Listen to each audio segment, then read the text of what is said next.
Hello friends, welcome to smile to paramedical channel. Friends, ನಮ್ಮ paramedical course complete ಮಾಡಿಕೊಂಡು ಈಗ ಮುಂದಿನ ಹೈಯರ್ ಎಜುಕೇಷನ್ ಸಲುವಾಗಿ ಕಾಯ್ತಾ ಇರುವಂಥ ಅಭ್ಯರ್ಥಿಗಳು like BSc MLT, BSc OT, BSc dialysis ಇವೆಲ್ಲ ಕೋರ್ಸ್ ಮಾಡ್ಕೋಬೇಕಂತಂದರೆ ನೀವು ಕೀ ಮೂಲಕ ಗೌರ್ಮೆಂಟ್ ಅಪ್ಲಿಕೇಶನ್ಗಳನ್ನು ಹಾಕಿ ಕೌನ್ಸ್ಲಿಂಗ್ ಮುಖಾಂತರ ಹೋಗಬೇಕಾಗತ್ತೆ. ಪ್ರತಿ ವರ್ಷವೂ ಕೂಡ ಕೀದವ್ರು ಏನು ಮಾಡ್ತಾರಪ್ಪ ಅಂತಂದರೆ ಈ ಒಂದು ಪದ್ಧತಿಯನ್ನು ತಮ್ಮ ಮುಖಾಂತರ ಮಾಡ್ತಾ ಇರುವಂಥದ್ದು. ಇದಕ್ಕೆ lateral entry AHS BSc HS ಅಂತ ಕರಿತಾರೆ. ಇಲ್ಲಿ ಪೋಸ್ಟ್ ಬೇಸಿಕ್ BS ನರ್ಸಿಂಗ್ ಇರ್ಬೋದು, ಅಂದರೆ GNM ನರ್ಸಿಂಗ್ ಕಂಪ್ಲೀಟ್ ಆದವ್ರು ಇರ್ಬೋದು, ಅಥವಾ ನಮ್ಮ DMLT, BSc ಮತ್ತು OT, DOT, AT ಎಲ್ಲ ಒಂದು ಕೋರ್ಸ್ಗಳದ್ದು ಪ್ಯಾರಾಮೆಡಿಕಲಲ್ಲಿರುವಂಥ ಎಲ್ಲ ಕೋರ್ಸ್ಗಳಿಗೆ ನೀವು ಹೈಯರ್ ಎಜುಕೇಷನ್ ಮಾಡ್ಕೋಬೇಕಂದ್ರೆ ಕೆ ಮೂಲಕನೇ ಗೌರ್ಮೆಂಟ್ ಅಪ್ಲಿಕೇಶನ್ಗಳನ್ನು ಹಾಕಿ ಗೌರ್ಮೆಂಟ್ ಕಾಲೇಜಲ್ಲಾದರೆ 17,000 ರೂಪಾಯಿ ಪ್ಲಸ್ ಆಗುತ್ತೆ. 17,500 ರೂಪಾಯಿ ಇದೆ.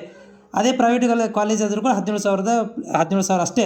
ಗೌರ್ಮೆಂಟಾಗಲಿ ಪ್ರೈವೇಟಾಗಲಿ ಫೀಸ್ ಮಾತ್ರ 17,000 ರೂಪಾಯಿ ಇರುವಂಥದ್ದು. ನೀವು ಗೌರ್ಮೆಂಟ್ ಮುಖಾಂತರ ಗೌರ್ಮೆಂಟ್ ಸೀಟ್ ತೊಗೊಂಡು ಪ್ರೈವೇಟ್ ಕಾಲೇಜಿಗೆ ಹೋಗ್ತೀನಿ ಅಂದರೆ ನೀವು ಕೌನ್ಸ್ಲಿಂಗ್ ಮುಖಾಂತರ ಹೋಗಬೇಕಾಗತ್ತೆ. ಸೊ ನಮ್ಮ ಕೀದವರು ಪ್ರತಿ ವರ್ಷ ಈ ಒಂದು ಕೌನ್ಸ್ಲಿಂಗ್ ಪ್ರಕ್ರಿಯೆಯನ್ನು ಸ್ವಲ್ಪ ತಡ ಮಾಡ್ತಾರೆ. ಹೋದ ವರ್ಷ ಏನು ಮಾಡಿದಿರಪ್ಪ ಅಂತಂದರೆ ಇವರುಗಳು ಎಲ್ಲಿಪ್ಪ ಅಂದರೆ ಸೆಪ್ಟೆಂಬರ್ ಮಂತಲ್ಲಿ ಕೌನ್ಸ್ಲಿಂಗ್ ಪ್ರಕ್ರಿಯೆ ಅಂದರೆ ಅಪ್ಲಿಕೇಶನ್ಗಳನ್ನು ಬಿಡುಗಡೆ ಮಾಡಿದರು. ಹೋದ ವರ್ಷದ್ದು ಹೇಳಂತಿರೋದು ನಾನು. ಸೆಪ್ಟೆಂಬರ್ ಅಕ್ಟೋಬರ್ ಮಂತಲ್ಲಿ ಅಪ್ಲಿಕೇಶನ್ಗಳನ್ನು ಬಿಡುಗಡೆ ಮಾಡಿದರು. ನೋಟಿಫಿಕೇಷನನ್ನು ಸೆಪ್ಟೆಂಬರ್ ಮಂತಲ್ಲಿ ಇಶ್ಯೂ ಮಾಡಿದರು. ಅಪ್ಲಿಕೇಶನ್ಗಳನ್ನು ಅಕ್ಟೋಬರ್ ತನಕ ತೊಗೊಂಡು ಹೋಗಿದ್ದರು. ಸೊ ಹೀಗಾಗಿ ಈಗ ನೋಡಿ, ಬರುವಂಥ ತಿಂಗಳ ಸೆಪ್ಟೆಂಬರ್ ತಿಂಗಳ ಇದೆ. ಸೊ ಈ ಬರುವಂಥ ತಿಂಗಳಲ್ಲಿ ನಿಮ್ಮಗಳಿಗೆ ಅಂದರೆ ಈ ತಿಂಗಳಂತೂ ಆಗೋದಿಲ್ಲ, ಮುಂದಿನ ತಿಂಗಳು ಏನು ಮಾಡ್ತಾರಪ್ಪ ಅಂದರೆ ನೋಟಿಫಿಕೇಷನ್ ಇಶ್ಯೂ ಮಾಡ್ತಾರೆ, ಅಪ್ಲಿಕೇಶನ್ಗಳನ್ನು ಬಿಡುಗಡೆ ಮಾಡ್ತಾರೆ. 1 ವಾರ ಮಾತ್ರ ನಿಮ್ಮಗಳಿಗೆ ಟೈಮನ್ನು ಕೊಡ್ತಾರೆ. ಅದು ಸರಿಯೋ ತಪ್ಪು, ಎಡಿಟಿಂಗ್ ಕೊಟ್ಟರು ಇಲ್ಲಾಂದ್ರೆ ಎಡಿಟಿಂಗ್ ಆಪ್ಷನ್ ಕೊಟ್ಟರು ಇಲ್ಲಾಂದ್ರೆ ಗ್ಯಾರಂಟಿ ಇಲ್ಲ.